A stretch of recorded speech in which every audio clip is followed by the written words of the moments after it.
Good afternoon and welcome to our next project show for today. Team Habitat from BTU will present to you their concept of an inflatable habitat for the moon. If you have questions about the project, you're welcome to submit them on our YouTube chat. The students will be happy to address your questions after their presentation. Welcome everyone, thank you very much for joining us today, and welcome Team Habitat. Good afternoon to everyone. I am Lubov Dimova and I am responsible for the project management, sponsoring and 3D visualization for this project. Today, together with my team, we want to present you our project for IGLUNA 2020, the Inflatable Lunar Habitat. But first, why we have decided to work exactly on this project? Probably for everybody is clear that the humanity's future is an indispensable part with the study and understanding of space. We want to explore it, but for us, the people, this is not possible without the right protection. In this sense, building a place that provides safe and comfortable living and working condition is one of the most important steps that must be taken in the building of strategy for exploring the world outside our planet. What we want to build. Of course, there are many opportunities to build a habitat for a space.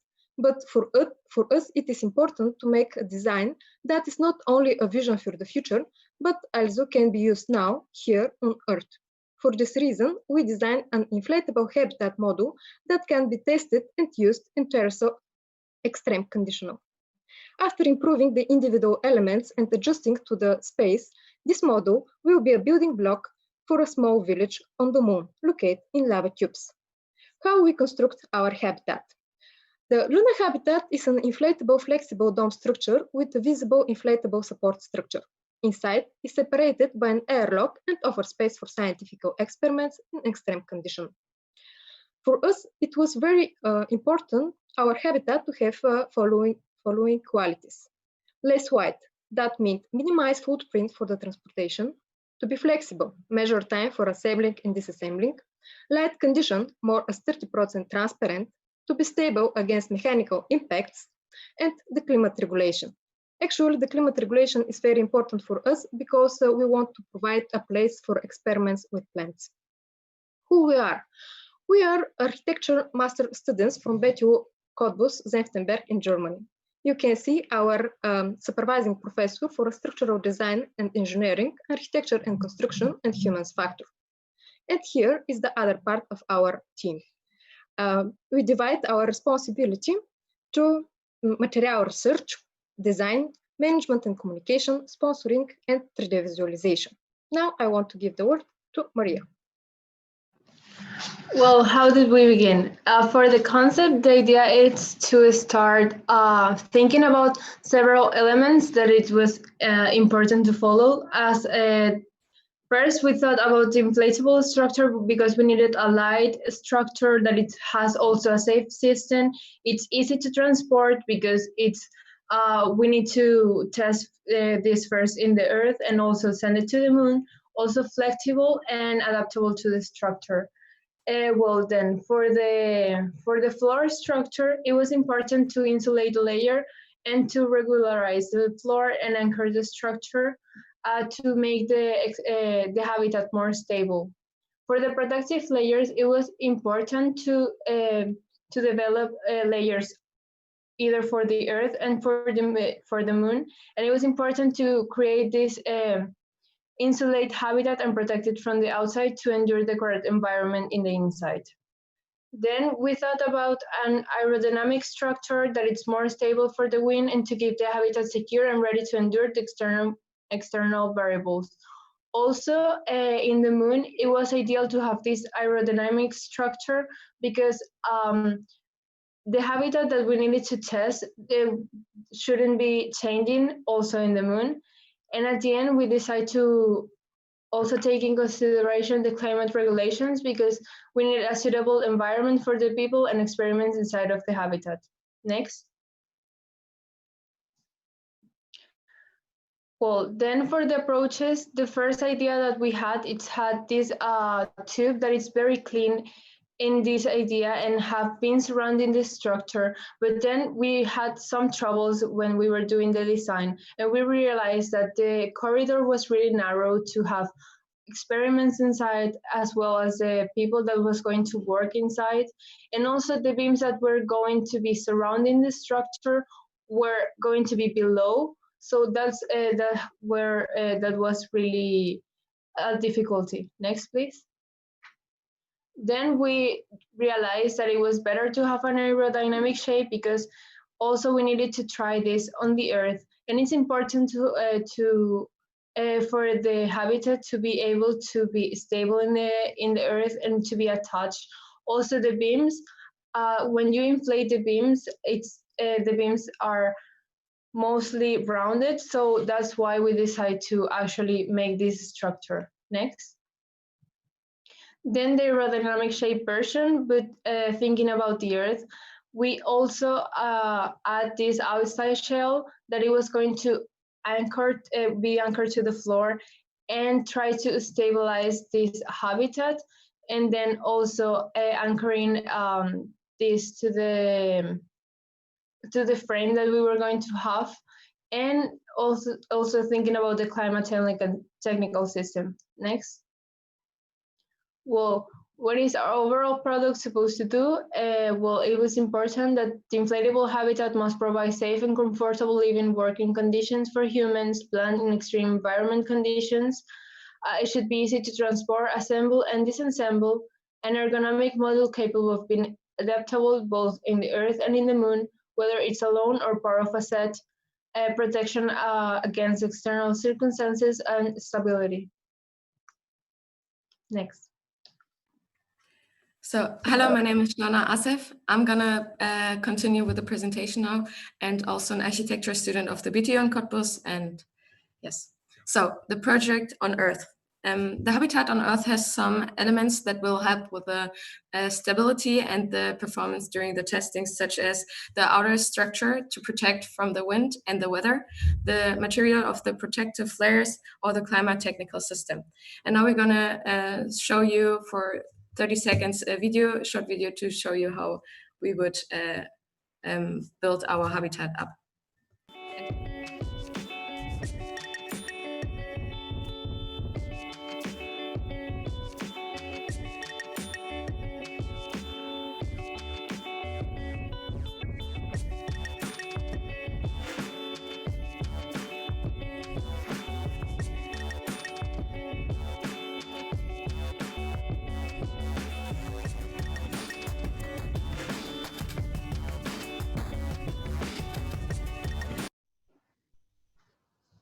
Welcome back. I hope you enjoyed the short video, and now you see short little illustrations of how we would build up the habitat, as you saw in the video.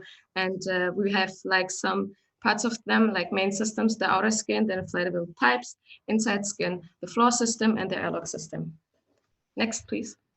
So the main system, again, here the main measurements. The habitat has the total length of 9.7 meters and the width of 4.2 meters, and a total highness of 3.4 meters, and if you stand inside of it, a highness of 3.08 meters.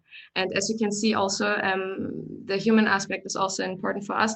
So on the right section, you can see that the person that is standing inside still feels comfortable. That was important for us, and have like not the feeling of being uncomfortable inside or being in a smaller room. Yes, next please. So we have here like some cross sections, how we would connect all elements together, how would the tubes would be connected together with the outer layer, then the outer layer with the ground, and then the tubes again connected to the floor. Yes, next please. So we have some project systems, like main systems. First of all, the support structure, and then the airlock system, then the higher pressure pump, also with the air conditioner, then the floor system, then the anchoring and connection, and the outer structure. Yes. So first of all, the floor and anchoring. The floor should be easy to transport and install, enough stable to bear the weight of a PO2 grower hub, and that is 2 times 320 kilograms heavy, and the PO3 swag 250 kilograms heavy, and with a flat, non-slippy, and easy to clean surface. Yes. Next one is the floor and anchoring materials. So as you can see, we have the steel profile as the frame, and then the tent stakes to make the connection to the ground, and then the steel anchorings for concrete. Yes, next please. So the inflatable tubes, the support structure is constructed of inflatable tubes. They are separated tubes and not in net connected. So when one of the tubes is damaged, the other can continue to carry the structure seamlessly. Tubes will be made of either ETFE foil or PVC fabric. The individual tubes, as well as the connections between the lower layer of the tube and the inner layer, are connected by Velcro script. Yes. So, and here again, a simulation that we did with the program Grasshopper and the plugin Caramba to show the fear of the tube they're going to impact our inflatable habitat on the Earth project. Yes. So the outer shell, as I said, the outer shell should be easy to transport and still strong, attached to the ground to provide thermal and insulation and for the habitat to be wind and weather protective and fire resistant. And in the higher corner, you can see also simulation how we figured out the outer skin to be the best version of protective for the heat. Yes. So outer shell materials, like as I said, first of all, we have the ETFE foil, then aluminium EPE from thermal insulation, then the aluminium foil membrane water insulation, and then sticker solar panels that you can stick outside. Yes. So now to the airlock outer door system. As you can see, we have like an airlock system with two doors. The first door is here shown, and you can enter the first one, and it's going to be closable with a zip system. And after entering the first door, next please, you have the second door that is also again working with a zip system, and where you can first enter, then change your clothes and enter the other rooms, so the different climate conditions not get confused. Okay. Climatechnical system. The climatechnical system should inflate the habitat, like with a pump, and the air conditioner should perform heating, cooling, and air circulation. Yes. Next, please. And on this illustration, you can see on the right corner how we would think of working with the air conditioner that would change control the heat and the colds inside of the habitat, and then the pump that would stay the pressure, that leaves the pressure inside the habitat, so it stays inflated. And also, as you can see, it's like separated, so the climate conditions again between the airlock system and the inner part of the habitat is like separated. And also you can see that the outer skin is protecting our habitat from the outer climate conditions and the heat. So the human aspect, as I said before, the habitat was to be tested on the Earth, has enough space inside to contain some experiments and 2 or more people in a comfortable working space, depending on the size of the experiments. That's still comfortable to stand inside, as we said. This was our Earth project habitat, and now I'm gonna let you speak, Alba, and she's gonna present the Moon project of us. So hello everyone, I'm Alba, and yeah, as Jana already said, I'm gonna explain how we imagine our project on the Moon to be. So yeah, our main idea was to create a space for working and living for people on the Moon, and it would be in a lava tube where it's protected from cosmic rays, meteorites, and sudden changes in temperatures, and there's also possible access to water resources in the form of ice. So the habitat we created is designed to be up to 12 people. However, it is also possible to create a bigger structure where more people can live. So yeah, first of all, we're gonna watch a short video where all the habitat is explained.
So as you've seen in the video, basically the habitat is formed by two main modules surrounded by smaller ones. This is organized by function and level of privacy, what means that the function is living function or working, and then the level of privacy is the bigger modules are the common areas and the smaller ones are like more private areas. So we'll get into detail later, but for now what we want to explain is the main axes. In the plan, you can see them with arrows, the two main ones on the right bottom part, and then the emergency accesses at the end of every airlock cluster. And also, just let you know that we try to avoid hallways because space is something very valuable in the moon, because it's hard to create like the structures. So we avoided hallways in all ways, and we use the room dividers that you see in the middle as a storage space. Next one, please.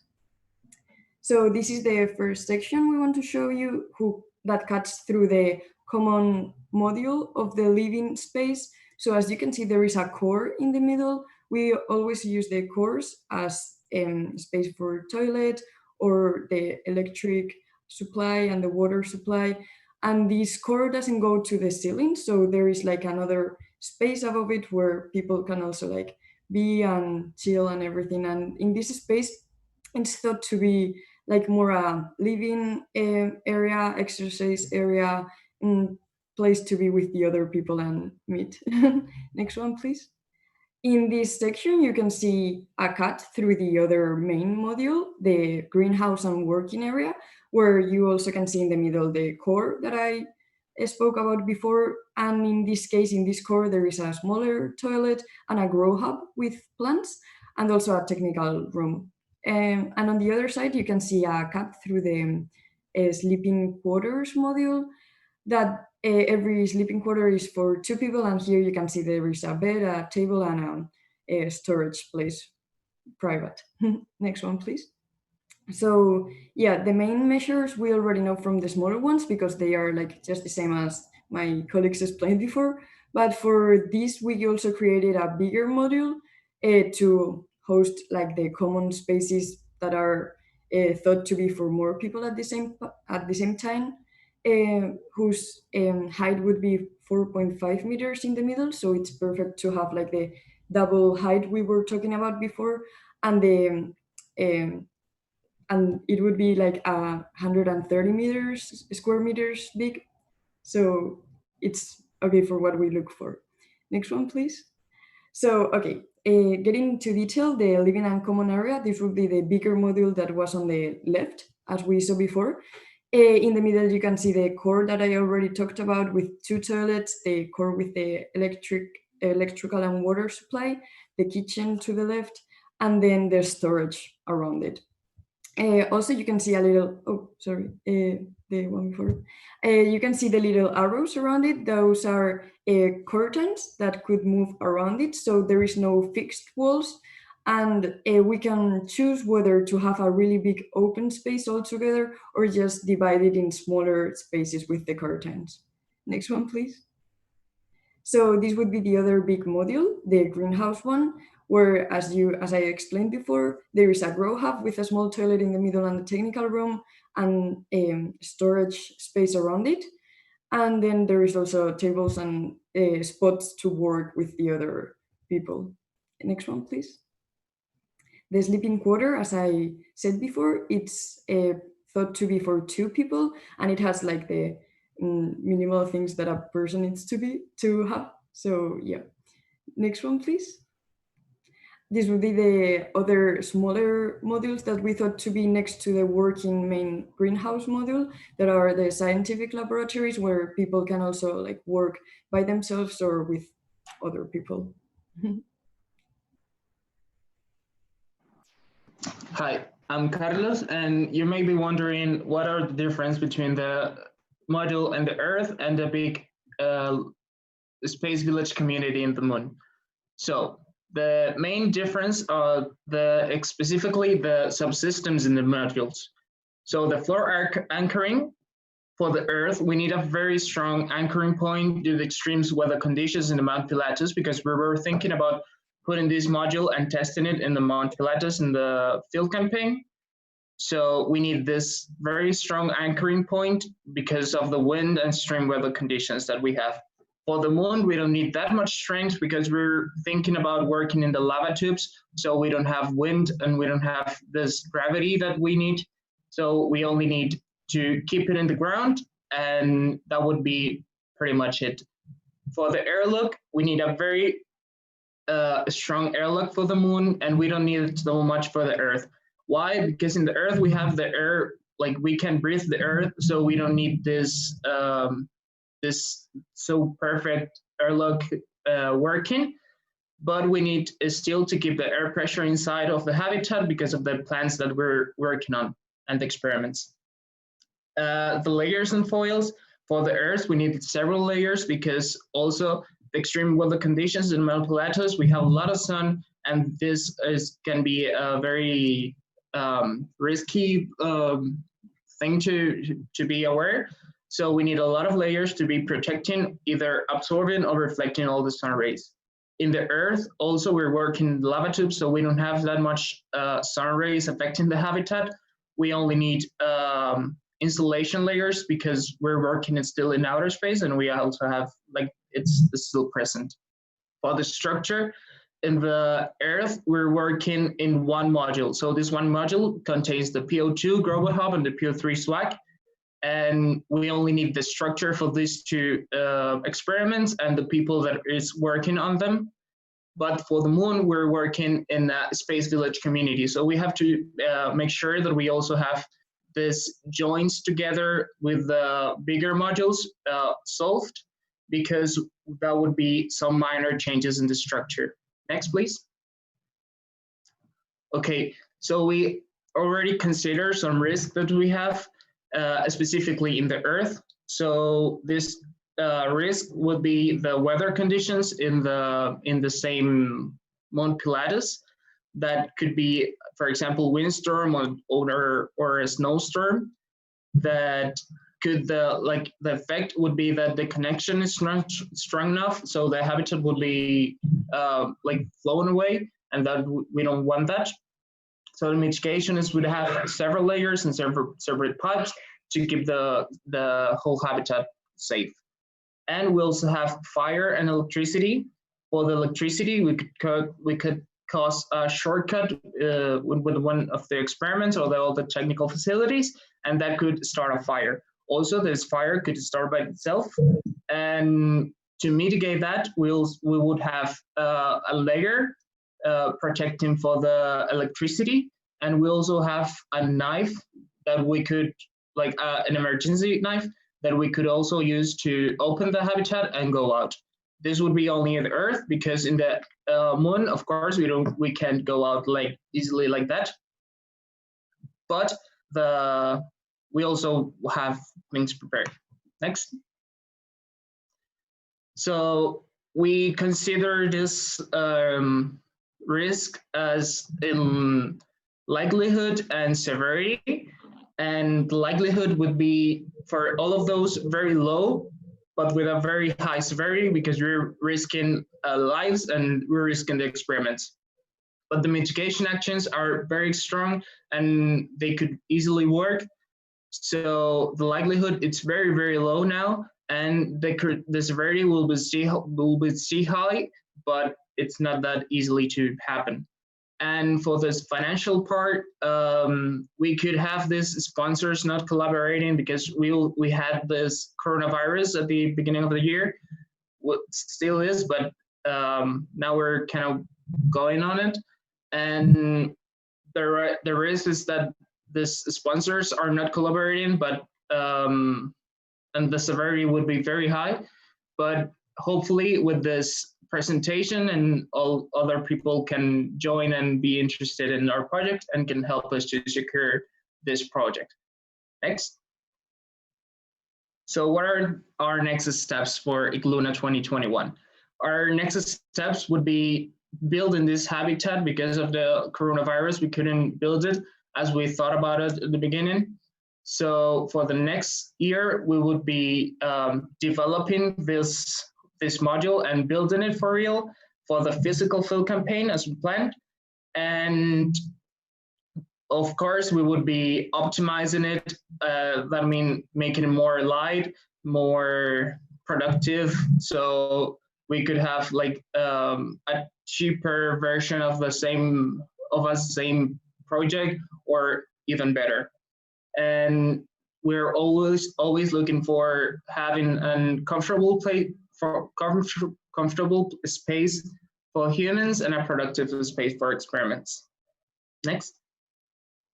So we want to thank Swiss Space Center, ESA, and the IGLUNA 2020 project for giving us the opportunity to work on this project and really helping us in everything that they could. And also our partners like Klimapartner, Vetrafolta, Neumazel, Plastic Fantastique, to helping us hopefully to build this project, and also with the information that they gave us, and the BTU, that is our university, to making the contact and also supporting us every time. We need to special thanks to our family, friends, and everyone that supported us. And thank you for your attention, that you're listening to our project. Next. So where you can find us. We have an email that you can see here, ixluna2020.habitat@gmail.com and moon@lunarhabitat.net. And we have also a website that's called lunarhabitat.net. And you can also follow us in our social media. We have a Facebook page with some incredible pictures in 360 degrees, and also in our Instagram account. Next. So we leave you with this amazing collage that we did. So you can also like feel the environment and the moon, and you can also like picture yourself and living in the space. And we're also like, why not live in not only in the moon, but other planets or in the space generally. So thank you. Thank you very much for your very detailed and very visual presentation. We're looking forward to seeing your concept implemented in a moon village someday. And I see that our audience was also very excited and very interested in your project. We received a lot of questions. Thank you everyone for submitting the questions in our YouTube chat. Some of the questions were already answered during the presentation, but we still have a lot of interesting questions, and I see that they are related both to your future vision on the moon, but also to your current project. So maybe let's start with the future vision. So inside the habitat, you will have moon gravitation, which is 1/6 of Earth. How did you influence that? How did that influence your design? Probably I can answer on these questions, and then Alba can help me. We have thinking about the two floors. You can see that on the corner of our project, we have the second floors where the people can go there and so make rest. Yeah, this one part of the gravity what we're thinking. Thank you very much.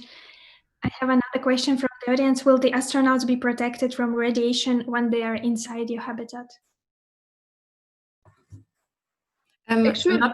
So I can answer that question. Not from the radiation from themselves. Like it's on the moon in this lava tube system that is going to protect mainly our habitat and the astronauts from the radiation on the moon, and